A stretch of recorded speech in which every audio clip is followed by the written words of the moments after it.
Tout est une transition. Tout respecter mandat. Mais il faut et ça là toujours pour l'intérêt à peuple. Ça à côté de prison sans infraction. Moutou à côté de prison sans infraction pour pousser au respecter la constitution, au tika pouvoir. Alors le lot bouton accueil carrément. Il faut libérer. Le 19 décembre, mon anate, faut dire à Tombola Moussapi, Bachae Beli na Mokongo, Makila na Etanga, Memae Loro la Niama. Saki Alingi Atala, émission Yakambangu, info plus, Roro. Aïe, aïe, aïe, aïe, aïe. Na cliquer, na koti YouTube, na tala info plus Roro. Pona mona, bansango, ya miziki, ya culture pea, ma cambonien César Kao, info plus tala pe mona, info plus. Otala. Bienvenue à très cher internaute, il y a Info Plus, merci Naba abonné fidèle Nabiso. Bonjour ou bonsoir par rapport à l'héros Bino Borolanda Biso, Nga Wabino Mustafa Malim, Bene Naipsa Bino Rakeno, Bomesana Nangai, Nengena Lobaraka, que Moussalo, tout ça, la rango, ils ont beaucoup plus pour Naba information, Naba actualité, ils ont de l'air, Yango, ils ont pour tout ça, la Bino Moussala, tout difficile les Bino. Nakobanda Boyete, sans qu'elle a remercié, Yangai, Yakati, Basutinara Moussalo, Biso, tout ça, il y a Liboso, mon papa, mon 2G, mon cordon, Lukman Moudingumba. Le vieux Babimboli agence Badem oversi où ezaka soki to zui to komisaka tina porta ndaku HM Henri Modogolongo le vieux Blaise Consul Kibadi le président Igo Mingedi à Genovi ya Mustafa Kobange Ravel Boyenga lelo to beta masolo des alara to beta politique bon week-end et un bon dimanche na ba ndeko nyoso ba Rolanda biso Tokobeta masolo et actualité aux obligés yango monique to lobi keto solo la nande komoko boye il y a que se présenter Azali Muto il y a parti il y a MLP il y a président Franck Diongo mais première fois les gars na biso toko meka ko solo la naye par rapport à l'actualité moko boye et les actualités de l'air des alarakaka na yango na ko melate sans que na pesa bonjour ndeko. Bonjour. Bonne santé. Santé malam.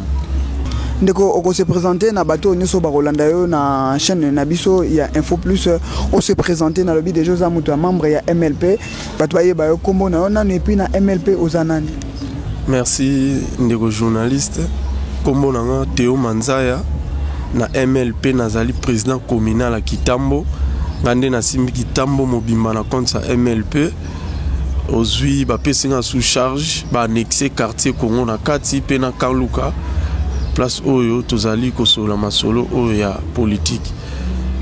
Merci Ndeko Théo Manzaya pour comprendre déjà Azali président il y a section de section non président communal il y a Kitambo et puis annexé quartier Congo ndenga lobina Kanluka Ndeko Théo Manzaya na yende to solola actualité de l'air oyo obligé Ndeko Théo soki to lukio c'est par rapport à actualité moko to yoki biso za rabatu soki to yoki mbamo to luka rapoto to ça l'émission Ndeko Théo Manzaya to yoki que président de la République Zali Félix Tshisekedi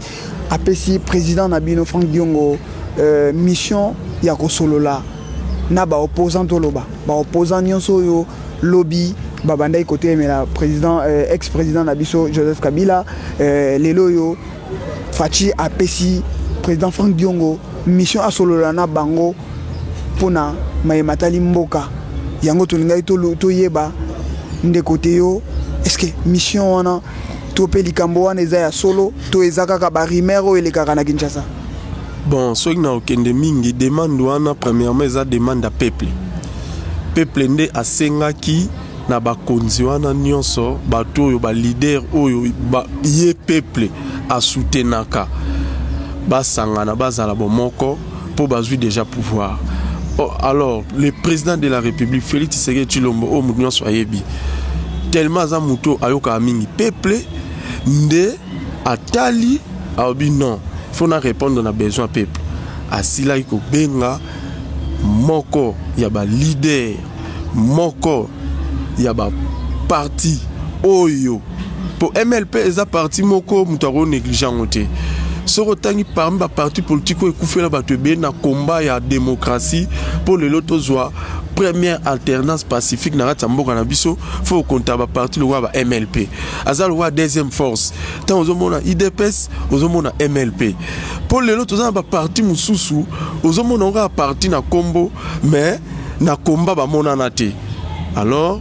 président Talaki na place wana nani na ko pesa mission ezali makambo eza rimerte ezali makambo oyo eza ya solo pe ezo salama bomona président sa ba démarche akende ya mona ene mwanda semi asolola ina ye aki amoni Diomi Ndongala asolola na ye aki amoni Jean-Claude Vwemba asolola na ye ezali makambo oyo eza liberté eza makambo ya solo oyo ezali ko salama sur terrain pour na minute oyo ezo senga réconciliation ya bato wana nyonso ndeko te manza to ezo senga réconciliation ya bato wana nyonso mais pourquoi kaka président de la République aponaki kaka président Franck Diongo bandeko musupe bazali pourquoi pas lobaki lokola lelo yo combat mingi ezo mona na mboka beaucoup plus bato yo bazo contester pouvoir na yeza bato ala muka pourquoi pas lobaki que non na pona peut-être ndeko Fayulu oyo lelo azondi maté oh lelo ti lelo alobaka kaka problème ya vérité des urnes ben non peut-être pour mboke bonga pour réconciliation ya bato wana nyonso salama na mekana ko contacter ndeko Franck Diongo akendaki kaka koluka et non koluka ndeko Fayulu excusez pourquoi kaka koluka président Franck Diongo pourquoi alekaki kaka na ye et non akende pe na bato mususu bon omoni na côté wana toloba nini na élection ezalaka deux personnes Martin Fayulu aza le rôle challenger na ye aza challenger ya président Félix ye na ende ba potana ki penza na mambo tali maponami alors c'est que président Félix a gagné l'élection tant a gagné Martin Fayulu na côté na bi non ngam na gagnaki alors ba ko kozwa sous mission wana te ba pesa yango na challenger na Martin Fayulu et senga kike ko moto mosusu ko pesa mission wana sur le président de la République n'a pas rappelé en raisonner nini il faut na luka levier opposant pour mutarobo yango te na minute o na kati ya mboka na biso parmi ba opposants nyonso les plus vieux o totikal na ye c'est Franck Diongo Chamba sans contestation. Donc yango président Lukaki a PC mission wana asala musala wana ya ko contacter bato wana nyonso pour yé azo maîtriser opposition kitoko yende mukolo na minute oyo ba papa gizenga bakenda ba papa Etienne bakenda donc ba kolo bingi bakenda ya opposition mutatie mukolo ya opposition ezali Franck Diongo de ba PC na sagesse oya zala nango en tant que les vieux opposants sala musala solo la na batu sangisa bango to vanda salité na biso to sukola maboko na en famille ezate to bendana eloko to za bundela yango esi to zui soki to continuer na ko bendana to risquer to perdre le na so motuya o to budeli bane na bane ngaku na ko ba même pendant 52 ans to bandi combat oyo to récupérer pouvoir lelo nzambe asali to zwango pouvoir et une opposition alors to vanda to solo la ndeko teo bovanda to vanda to solo la ndenge ka rezolo ba yomoko ndeko teo soki pe lelo na vandi na raisonner to lo ba bien boye donc soki lelo président Félix Tshisekedi Tshilombo oyo apesi président Franck Diongo mission ana to lo ba pe boye que donc kobima ya président Franck Diongo ezaki po lelo yo ya koma na place wana. Bon, Kobima ya na prison. Kobima ya président na prison parce que nga laza parmi batu oyo bazala ki ko zanga te chaque semaine ko na prison. Kobima ya président na prison ezala ki pour na mission wana te. Mais ça accord ya Saint-Sylvestre. Eza accord ya Saint-Sylvestre bango baza ba prisonnier oyo to benga ba loko ba prison. Président na so prisonnier personnel ya Kabila. Alors on a la même accord à Saint-Sylvestre. D'ailleurs, même pas même accord à Saint-Sylvestre. Na tchao pemé. Décrispation tout ça na tchao pemé. Président Zaki prisonnier personnel ya Kabila. Alors tant que Kabila a perdre pouvoir, accueilli mandat na esili, président Moussouaye carrément président à côté de prison sans infraction. mutu akwe prison sans infraction pour apusaka yo au respecter constitution au tika pouvoir alors lelo butango akei carrément il faut aux libérer aux libanda donc Félix Tshisekedi abusé président parce que à monique infraction ça dossier mutu azo sa di na prison non o aza prisonnier personnel ya moto moko boya za ina alors bimisa libanda place neza libanda ezate que azaki d'intérêt na sima président qui a aussi langa musala moko boye na bimisa ye pour ya rendre un service non ezaki bon côté de côté ezaki bon côté mais malgré lelo yo président Fachi né to lobaragara président Fachi apesi président Franck Diongo mission ana pona lelo yo ba opposant nyonso o lobi ba bunzaki l'ex-président président Kabila lelo président Franck Diongo akutana na bango asolola na bango mais pour ça la que le basa la gouvernement malgré nyonso ana toloba kaka na ba nungu ya base ya ba actualité na biso nde tozo kaka gouvernement ngo apparemment pesate pour ceux qui ezalaki lelo to na 7e mois gouvernement ezobimate quelque part ceux qui tozo tala bien to le bapé que non président Fachi atindi président Franck Diongo akutana na batu wana pour réconciliation nationale to pe transition ça la maiza bongote bon na terme ya transition ceux qui na osala clair gouvernement bima to que na transition to respecter mandat mais nyonso il faut et ça la toujours pour l'intérêt à peuple nyonso et ça ma pour l'intérêt à peuple so to que na transition les intérêts à peuple so peut gouvernement bimi avec esprit au déjà dans le monde ya président de la République et ça gouvernement mo ya ma sécurité pour ça ça bilora buzoba mais laisser bima qui kala ba boira ki alors tellement président azo telema makasi makamuna bango ba majorité numérique ba iba ya moyibi na nenga mafia bazwa ba kota boro boye lokola 80% ya ba ministre ba poste ministériel ou tana FCC président a telemela ki biloko wana alors ce président est mon faible peut-être un gouvernement déjà elinga ki ebima mais tellement telemela ki en dépêche moi retard gouvernement ebimate alors na point wana ce que ça qui toke na transition problème ezate transition wana place tozo beta c'était ensuite toke na transition place on a tiré moi le répondre ndeko Martin Fayulu na lettre oyo bien na proposition oyo sala qui a sorti des crises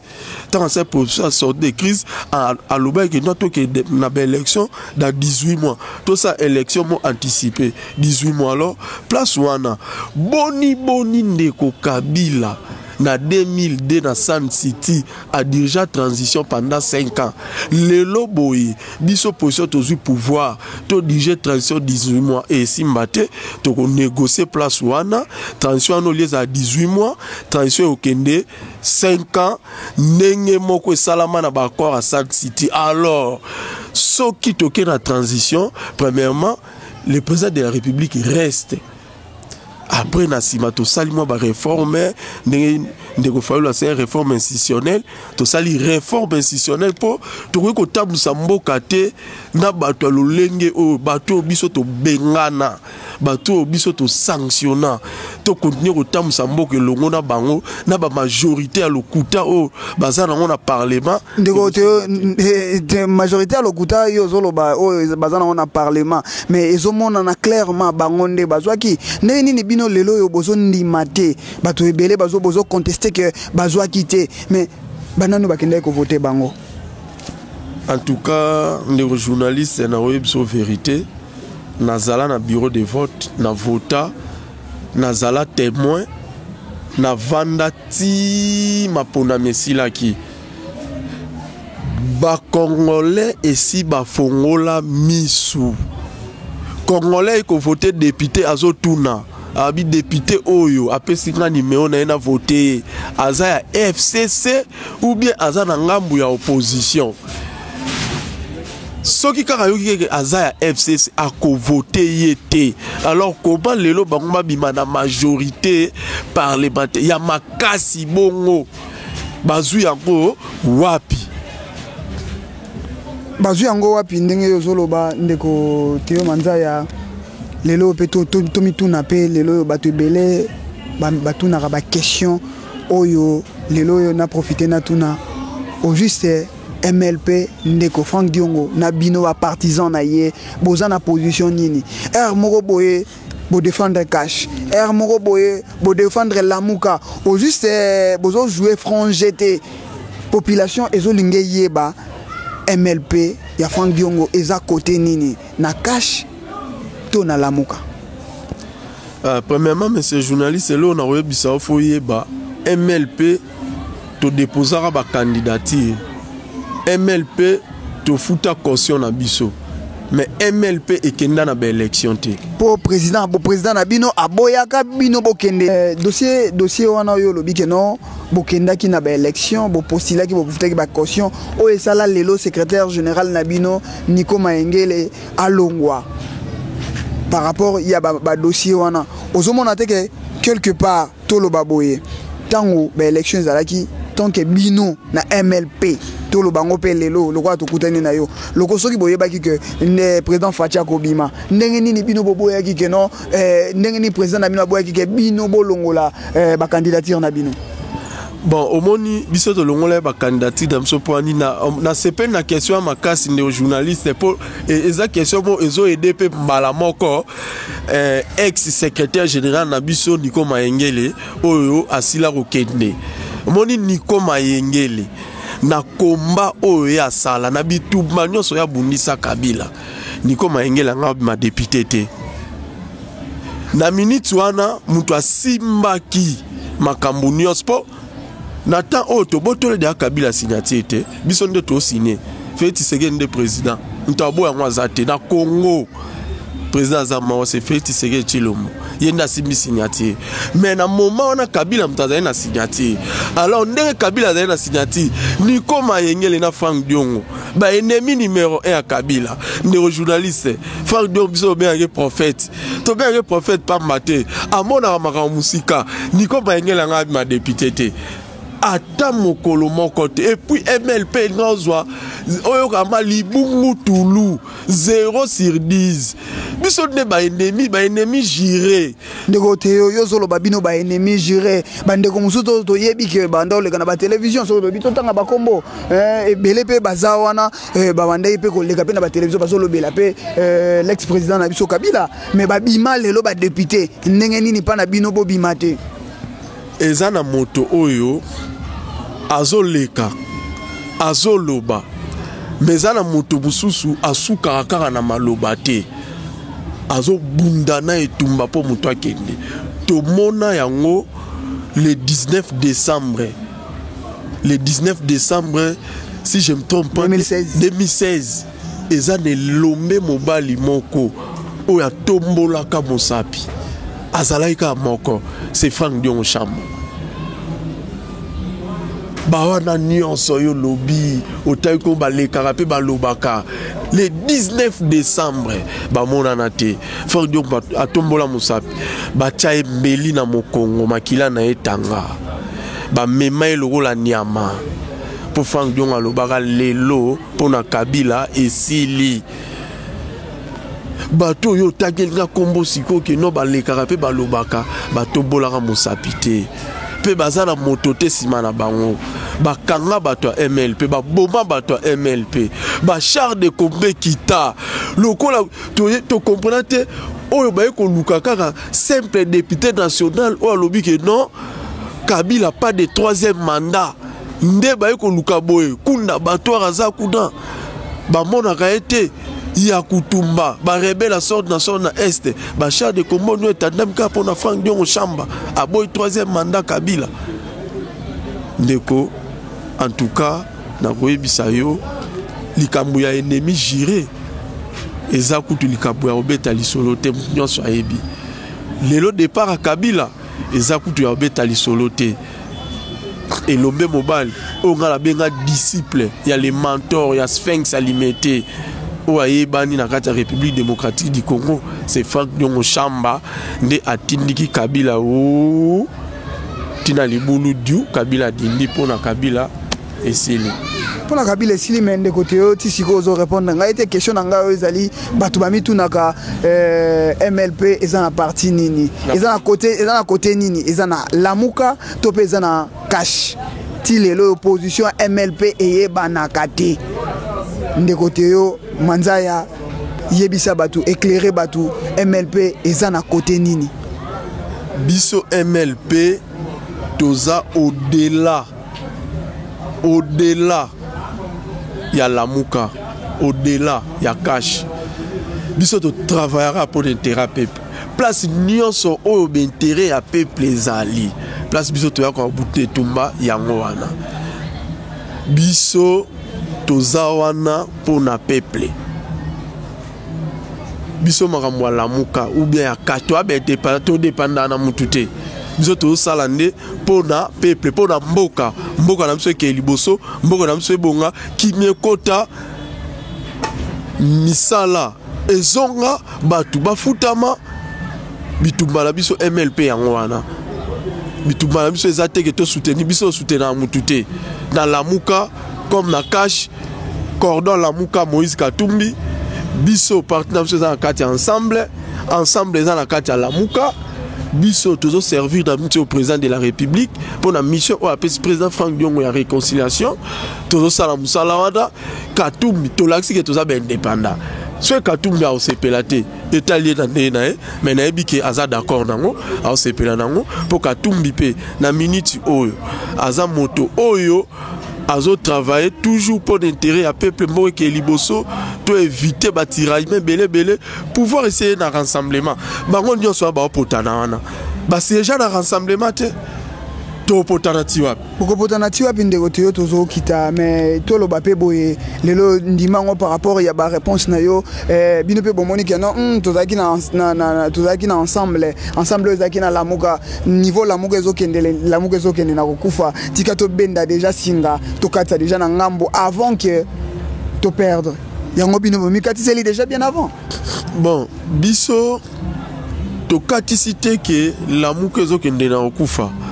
Lamuka ezaki plateforme électorale Lamuka ezaki wana pona ba élection salami président de la République abimi avant ba élection salama biso nyo tozaki na kati ya rassemblement président de la République abimi pouvoir et opposition tant pouvoir et opposition siko totendo oyo kobi tango ya ko servir peuple totika makambo ya lokuta to sala sous politique ya nini te ya buzoba te ou bien politique yo ezara ba politique akala président parti azolinga au travail te akendaka na CC akenda ozwa mwa mbongo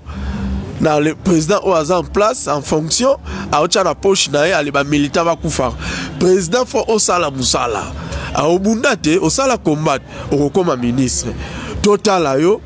au travail pour l'intérêt peuple so combat on za ça pour la poche na obi ozayi moyibi ekoyebana tout le monde a changement Kabila Keït biso position toujours pouvoir faut basala total tout ça a différence un jour Kabila okende pas vendre 10 ans aye ko zonga al atali mokoyo ba opposant en tout cas ba tchengabi souci na biso bino yango wana tozo chité déjà na ndeko Théo Manzaya. Merci vraiment na koyamba invitation na biso eza une première fois mais à chaque fois Torobanda Ozoye étant qu'invité par rapport à l'actualité ndeko Théo Manzaya bato nyonso ba Holanda première fois na chaîne YouTube na biso na site internet na biso info plus lilo basuka na kozala nini okoyebisa na bato nyonso ba Holanda partout dans le monde entier. Bon lilo balanga ya suka ona roloba nazali kosenga na peuple congolais azala sage ma caméra na osenga la peuple congolais azala sage abemamate azala manipulé te tozui déjà pouvoir aider na maboko na biso elo tobutelaka yango yo tosunga président de la République a réussir mission o nzambe apesi totonga mboka na biso mboke ke liboso alors na likabuto pona tonga mboka ke liboso toyebi ke to bunda ebele kombe zaki ya IDPS morote ezaki MLP morote kombe zalaki ya bato nyonso o babunda komba pona mboka to sangana to vendre ensemble réconciliation nationale toyeba ndenge nini ya ko faire avancer mboka na biso parce que dans la nagipe moi na mboka na ko peta sete mbala moko ayaki pe déjà zolobela makanisi wana na niveau ya Londres na koboya Shekina Katalai azali ko bunda aza ko insister pour eloko wana asengi na ba Congolais nyonso to vanda to sangana to sunga président de la République pour na ko récupérer totalité ya mboka na biso.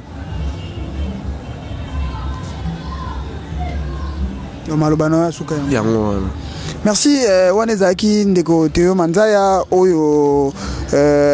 azali moko ya ba cadre na MLP ye wana to yambaki ye pour répondre na mituna na biso par rapport ya ba actualité oyo to boyoki oyo bokolanda nga bino Moustapha Malembe na ko silisa te ke sana remercier ba oyo nga ndenge zalaka kaka na sima caméra ezali ndeko Snage kwa ya Aigle d'image na ndeko Joël Mamona Youssouf nakosi saboter sans que na remercier Kandé na lobaki mon papa, mon deuxième Lukman Moudingumba, le vieux consul qui badi, le vieux consul qui badi, le vieux Blaise, il y a Babi Mboli, il y a Agence Badem au Versi, HM Henri Modogolongo, il y a Moustapha Kobange, Massananga, Eric Bigourouge, na Saint-Etienne, mon vieux Papi Kouch, Ravel Boyenga, Rav 4, Massananga, Kati, Emmanuel Moussafou, il y a Maï Maïnga, na Luanda, na Hojaye, na Luanda wana Korega les grands couturiers na ebisabino que non consommons congolais Y243 les grands couturiers ngawabino tokutana na mikolo mizali koya na numéro mususu bye. Bienvenue na très cher internaute, il y a Info Plus, merci na abonné fidèle na biso. Bonjour ou bonsoir par rapport à l'héros Bino Borolanda Biso, Ngawa Bino Moustapha Malembe, Nebsa Bino Rakeno, Bomesana Nangai, Nengena Lobaraka, que Moussalo, tout ça, la rango, ils beaucoup plus pour n'avoir information, n'avoir actualité, ou ils ont de l'air, Yango, ils ont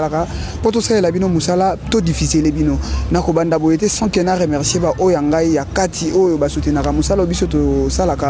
il y a Liboso, mon papa, mon 2G, mon cordon, Lukman Moudingumba. Le vieux Babimboli agence Badem au Versi où ezaka soki tozui to komisaka tina porta ndaku HM Henri Modogolongo le vieux Blaise consul qui badi le président Igo Mingedi ya Genovi ya Moustapha Kobange Ravel Boyenga lelo to beta masolo des alara to politique bon week-end et un bon dimanche na ba ndeko nyoso ba Rolanda biso